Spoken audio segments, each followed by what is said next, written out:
tenemos al apóstol Cana de Israel. Shalom. Shalom. Sí, el tema que se va a hablar hoy es ¿por qué hay muchas iglesias? Y el apóstol nos va a responder a esas preguntas. Por favor, queremos saber por qué hay muchas iglesias actualmente. Decirle a la querida audiencia que hay tres factores que condicionan la muchedumbre de las iglesias que estamos viendo. El primer factor es el factor de cumplir el mandato. Por ejemplo, vamos a mirar rápidamente en el libro de Mateo capítulo 28, versículo 19. Dice, por tanto, id y hacer discípulos a todas las naciones, bautizándolos en el nombre del Padre y del Hijo y del Espíritu Santo. Vamos a escuchar lo que dice. Jesús habla a los apóstoles y a los apóstoles de los apóstoles, así sucesivamente. Dice, id en todo el mundo, predicar el evangelio que Cristo dio a la iglesia. Es una misión que una sola denominación no puede llevar a cabo. Esta es la razón por la cual surgen muchas iglesias. Por eso les he dicho, la muchedumbre de las iglesias vienen por tres factores. El primer factor es por mandato de Cristo. Cristo dijo, ir en todo el mundo y hacer discípulos. Y es lo que estamos viendo ahora. Hay iglesias de diferentes denominaciones, diferentes credos, que están haciendo discípulos en todo el mundo en mandato de lo que dijo Jesucristo de Nazaret. El segundo concepto es la señal. La muchedumbre de la iglesia también viene para cumplir una señal profética. Acorde a la Biblia, vamos a mirar rápidamente en el mismo Mateo, capítulo 24. Dice Mateo 24, 14, y será predicado este evangelio del reino en todo el mundo, para testimonio a todas las naciones, y entonces vendrá el fin. Es decir, la reproducción de las iglesias tiene que ver con una señal del fin. La Biblia dice, antes de que venga Jesús, el evangelio de Cristo tiene que ser reproducida en todas las naciones. Y lo que hemos tenido como problema es que hay muchas iglesias que empiezan con Cristo y luego a la mitad de la carrera se venden o distorsionan el evangelio de Cristo que están predicando. Esta es la razón por la cual Jesús levanta otra iglesia, porque el evangelio sí o sí tiene que llegar a todas las naciones tal cual Jesús lo envió. Pero una pregunta. Sí. Analizando nuestra sociedad actual, nos damos cuenta que, muchos piensan que la división de las iglesias es porque no se entienden. Esto lo vamos a tocar un poquito más adelante, pero una sola cosa puede tener una interpretación ambigua. Por eso la multitud de las iglesias que estamos teniendo, lo estoy explicando desde tres ambigüedades. Primero, por mandato de Dios. Segundo, por señal del fin. Esta reproducción de las iglesias tiene que ver con una señal profética de que el dueño de esta iglesia ya está a punto de llegar. Es lo que nos dice la Biblia. Entonces esto es algo que nosotros no podemos frenar. Lo tercero es por ideologías. Luego vamos a la pregunta que me estabas formulando. Filipenses capítulo 1, versículo 15. Vamos a leer de 15 a 17. Se dice, sí. Algunos a la verdad predican a Cristo por envidia y contienda. Pare ahí. Yo quiero que la gente entienda esto. Pablo mismo, siendo apóstol, que ha escrito mayor número de libros en la Biblia que nosotros tenemos, dice, algunos predican a Cristo por envidia o por contienda. Quiere decir que otro grupo, otro factor que deja que haya muchas iglesias es por la ideología. Hasta en la misma iglesia católica, la que muchos llaman madre, esta misma iglesia católica está subdividida en congregaciones, también sufre por la causa ideológica. Están los diocesanos, los claretianos, los salesianos. Es decir, la razón ideológica, hasta en la misma sociedad. Nosotros vemos que en cuanto a la política, hay diferentes ideologías políticas. Porque el ser humano es humano y como humano está adherido a la razón. Y la razón nos hace pensar en algo o en el otro. Es decir, otra razón que garantiza la muchedumbre de las iglesias es la razón ideológica. Todos no piensan lo mismo. aunque lean la misma Biblia, hay diversas interpretaciones en esta Biblia y luego surgen las divisiones por razones ideológicas. Pero atendiendo a esa respuesta, Sí. ¿usted cree que esta situación debería ser así? Yo creo que debería ser así, siempre y cuando que no afecte a lo que hacemos como enviados de Cristo y siempre y cuando que no afecte a la sociedad a quien servimos. Nosotros vemos en la misma Biblia que Pablo estaba a favor de que los que no eran circuncidados no tenían que volver a circuncidarse para entrar en el pacto con Cristo o ser cristiano.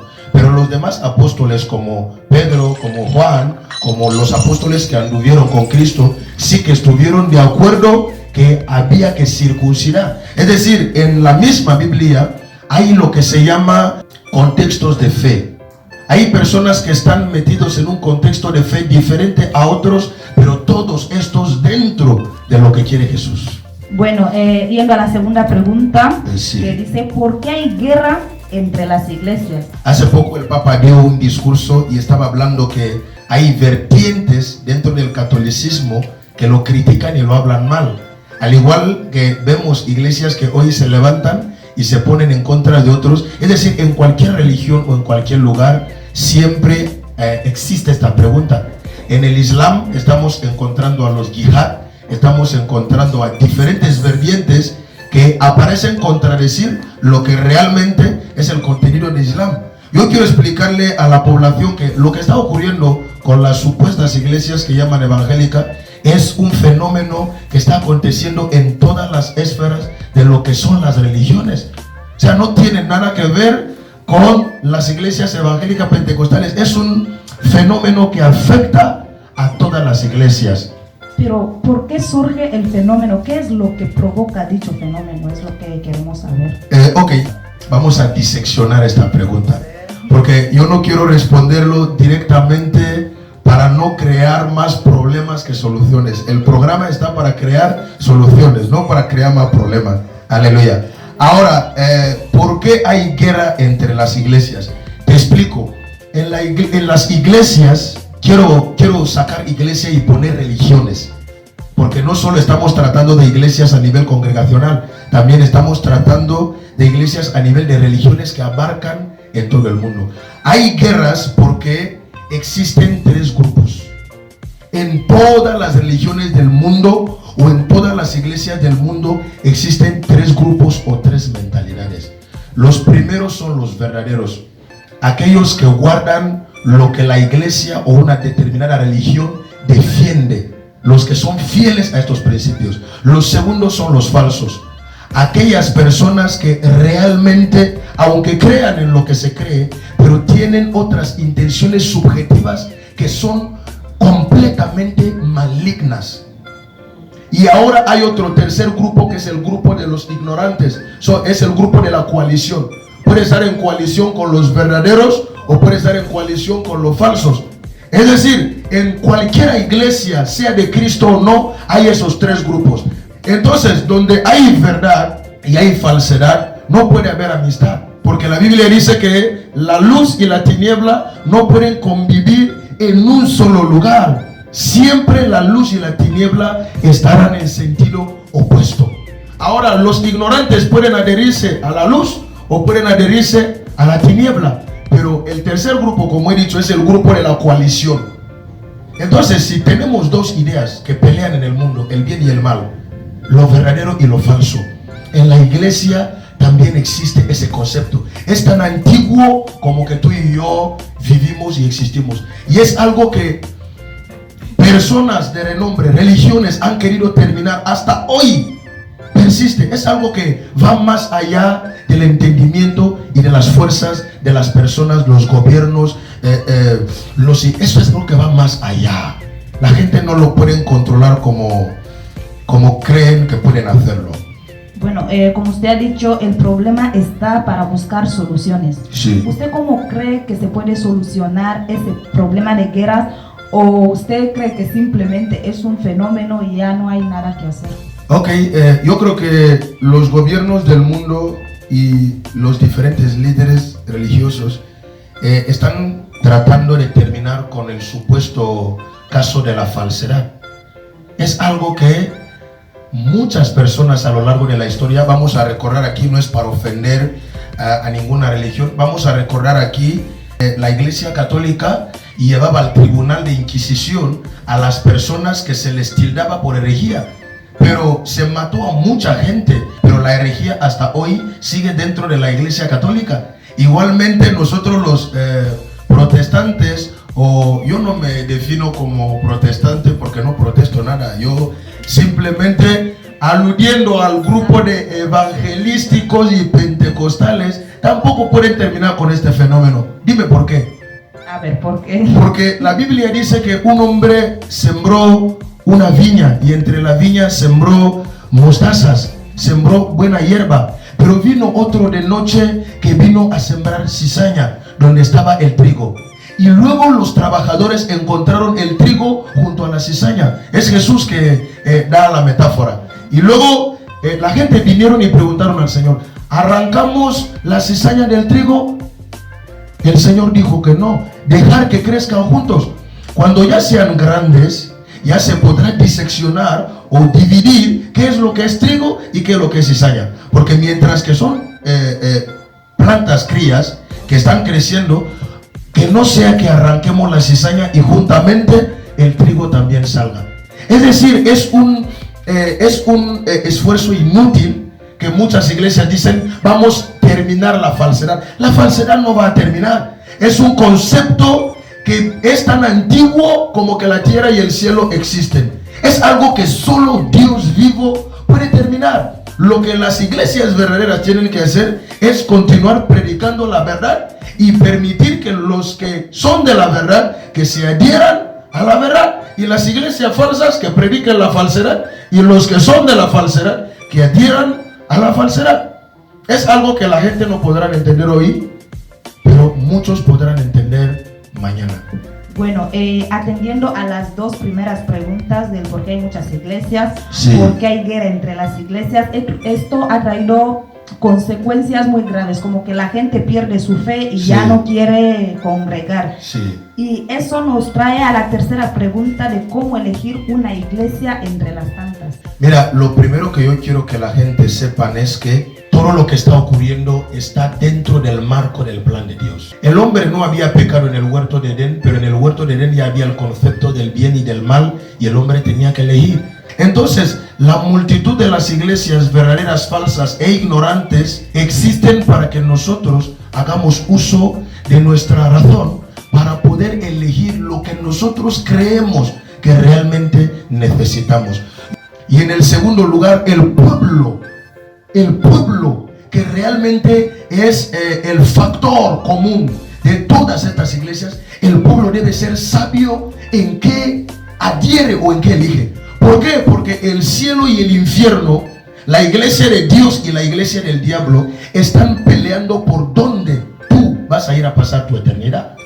Sí, estoy entendiendo lo que usted está diciendo, pero ahora una persona, ¿cómo va a saber que esta iglesia es verdadera o esta iglesia es falsa? ¿Cuáles son, qué es lo que debe hacer para diferenciar las dos iglesias? Para elegir una iglesia, primero tienes que saber a qué iglesia te adhieres. Si es una iglesia coránica que nace del Corán, la iglesia debe descansar bajo las bases del Corán. Si es una iglesia judea, la iglesia tiene que basarse en el Torah o en el Kabbalah. Si es una iglesia cristiana, la iglesia tiene que descansarse en los principios de la Biblia reguladas por Cristo nuestro Señor. Entonces, cuando quieres unirte a una iglesia, es lo primero que tienes que mirar. ¿Qué tipo de iglesia me quiero unir? ¿Quiero ser musulmán, cristiano, mormón, judío? Ya es una elección. Pues quiero ser cristiano. ¿Qué iglesia tengo que elegir? Pues una iglesia que se basa en la vida de Cristo. No solamente predicar buenos sermones. Hay que mirar si la vida de las personas están ajustadas a lo que predican. Y primero la persona que está delante de esta iglesia, porque es la referencia. Podemos hablar de Cristo, pero Cristo es representado a través de una persona que es la cabeza que guía la iglesia. Entonces, desde ahí las personas tienen que elegir acorde a lo que realmente necesitan. el pueblo tiene que tener responsabilidad. Es como en partidos políticos. Hay personas que eligen un partido que realmente no convence lo que se quiere. Por eso hay que mirar las ofertas propagandísticas para elegir lo que quieres. El partido que ofrece lo que a ti te gusta es lo que tú eliges. Es lo mismo que pasa con las iglesias. Lo que ofrece, lo que tú crees que es conveniente o lo que tú crees que es verdad, según tú, en esto tienes que adherir. Bueno, vamos a la última pregunta, que es muy importante también. Sí. Queremos saber qué puede recomendarle usted al pueblo y a los gobiernos. Al pueblo primero les quiero recomendar que delante de ustedes está el bien y el mal, representada en iglesias, en confesiones, en credos o en lo que existe. Una persona de bien tiene que elegir el bien. Y si estás en un lugar donde realmente no constatas lo que has elegido, es simplemente abandonarlo. Si te has adherido a un grupo, puede que fuera veas otra cosa, pero cuando entras, verás cosas que realmente no convencen a lo que tú has elegido, o al Cristo que dicen predicar, o a lo que digan predicar. Lo que le recomendaría al pueblo es, el pueblo es muy ignorante, perdónenme por la expresión. ¿Ignorante en qué sentido? En que abrazan la publicidad, no abrazan la esencia. Para elegir bien tienes que elegir la esencia, no la publicidad. Y para elegir la esencia, el pueblo tiene que ser un poco más cultivado, porque la verdad no está al alcance de todos. La verdad está al alcance de las personas que más o menos están cultivados. Por eso la ignorancia es útil para el sistema, porque la ignorancia, la gente se adhieren a cualquier cosa, no piensan y así se van a la perdición. Al pueblo que se cultiven un poquito más antes de elegir la supuesta religión que va a conducir sus vidas o la supuesta iglesia que va a conducir sus vidas. Lo primero que les quiero recomendar al gobierno es el malentendido de las iglesias evangélicas y pentecostales. Como existe lo que se llama catolicismo, lo que hacen los gobiernos en el mundo entero es también agrupar a lo que llaman supuestamente iglesias evangélicas y pentecostales y tratar a todas como un grupo. Lo que ustedes deben entender es que cuando una persona funda una iglesia, la iglesia es completamente independiente.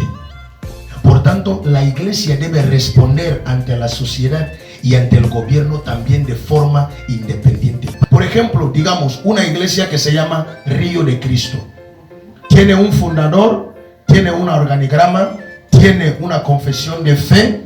Entonces, no puedes culpar a la iglesia Avenida de Cristo por lo que hace el Río de Cristo.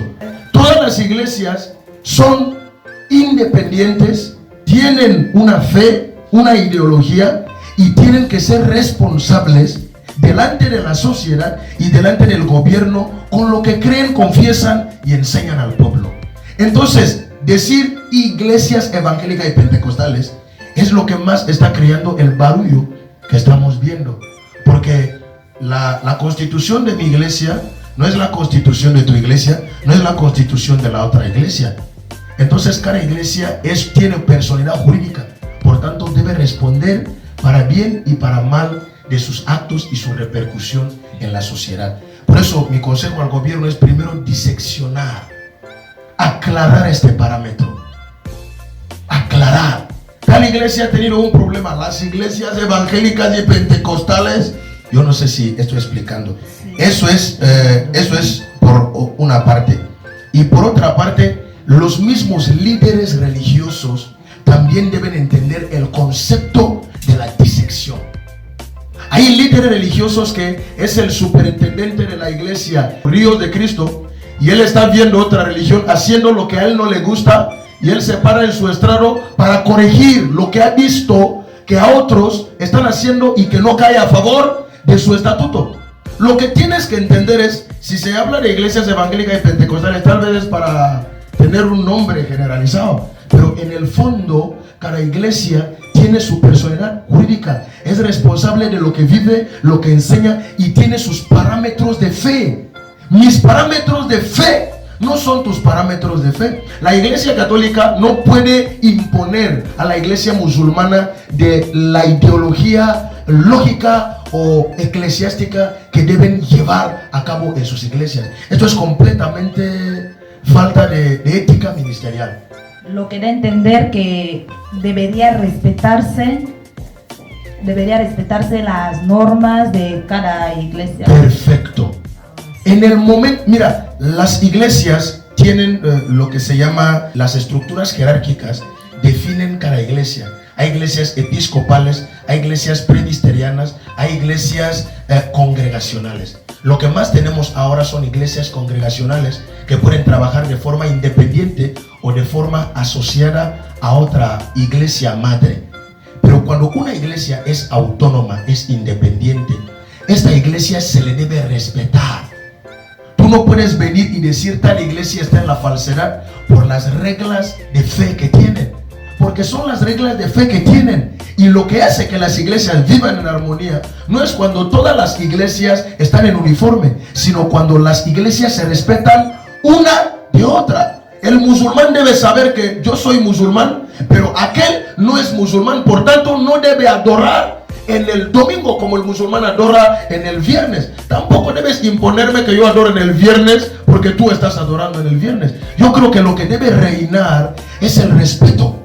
Y esto lo tiene que entender sean los gobiernos del mundo como los mismos líderes religiosos. Que las iglesias evangélicas y pentecostales no es un grupo de iglesias.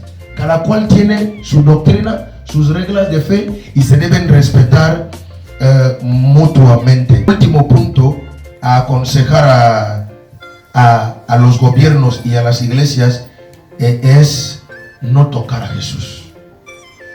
Sí, explica eso porque en todo esto parece ser que él se queda al margen. Sí, quiero decirles a la gente que Adolfo Hitler siguió a la iglesia, creyendo que estaba siguiendo a la iglesia, llamándoles de falsedad con que estaban ya siguiendo a Jesús. César Nerón mató a miles y miles de cristianos, creyendo que estaba destruyendo la falsa iglesia con que estaba ya destruyendo a Jesús. Pablo, en el libro de Hechos 9, Saulo de Tarso, según la religión, lo que más quiero que los gobiernos y las iglesias entiendan es que dependiendo, la falsedad se juzga dependiendo al criterio de fe. Para el católico, siempre el evangélico, si se puede llamar, será falso, porque no se ajusta a su criterio de fe. Y para el musulmán, el católico siempre será falso porque el católico no se ajusta a su criterio de fe. La falsedad es conceptual, dependiendo de lo que estás. Pero acaba de surgirme una pregunta, no sé si debería hacerla. Sí. Todos los ejemplos que usted ha dado de Saulo de Tarso, es un ejemplo. Eso de entender que a la hora de juzgar entre iglesia falsa e iglesia verdadera, el gobierno no ha de meterse. Lo que quiero decir a los gobiernos, como lo hemos dicho al principio, es crear las reglas de juego donde todas puedan reunir estándares. Es como lo que ha sucedido en Angola. A causa de muchas iglesias en Angola, el Angola ha creado unas reglas de juego donde las iglesias puedan trabajar sin que el pueblo salga afectado. Porque también tenemos que saber aquí que el gobierno vela por el bienestar del pueblo y las iglesias interactúan con este pueblo. Entonces, si la misma iglesia no puede entenderse por sí, el gobierno tiene que intervenir para crear reglas, estándares, para que cada cual practique su religión sin dañar a otro ni dañar la sociedad de la que dicen servir. Y yendo a esto, les decía que si los gobiernos tratan de entender la verdad desde una perspectiva, puede ocurrir con lo que ocurrió con Saulo de Tarso. Desde la realidad judía, porque en la iglesia judía también habían divisiones, habían escribas, saduceos, intérpretes de la ley, fariseos, y Saulo de Tarso pertenecía a una de estas congregaciones. Y cuando vuelve a venir a levantar el cristianismo, la religión judía, para ellos el cristianismo era una falsedad. Y Saulo de Tarso comenzaba a matar, oprimir a los cristianos con el pretexto de falsedad. Sectas. Diciendo son sectas, tenemos que exterminarlos, son plagas. Pero detrás, dice la Biblia, que yendo Saulo de Tarso para matar más a cristianos, se encontró a Cristo que le preguntó: ¿por qué me persigues? Todos conocemos la historia. Y muchos, cuando se meten sin conocimiento en esta área, diciendo desde un punto de vista tal es falso, desde otro punto de vista tal es verdadero, podemos atacar algo equivocado y podemos poner la mano sobre aquel que no se pone mano, que es Jesús de Nazaret. Por eso les diría a la gente, esta gente que dicen tal es falso, tal es verdadero, deberías preguntarte desde qué punto es falso, desde qué punto es verdadero. Porque si tú practicas curanderismo, lo de Dios es falso desde tu punto. Si tú practicas judaísmo, el cristianismo es falso desde tu punto. Si eres un adventista, católico puede ser falso desde tu punto, y si eres católico, los evangélicos pueden ser secta desde su punto. Bueno, entonces es así. Hasta aquí hemos llegado con el programa, que el tema de hoy ha sido muy fuerte y muy candente. Y recordarles que están libres de formular preguntas. Abajo. Las más preguntas, abriremos una sección donde respondamos a todas sus dudas. Bueno, hasta aquí hemos llegado con el programa de hoy y hasta pronto. Shalom.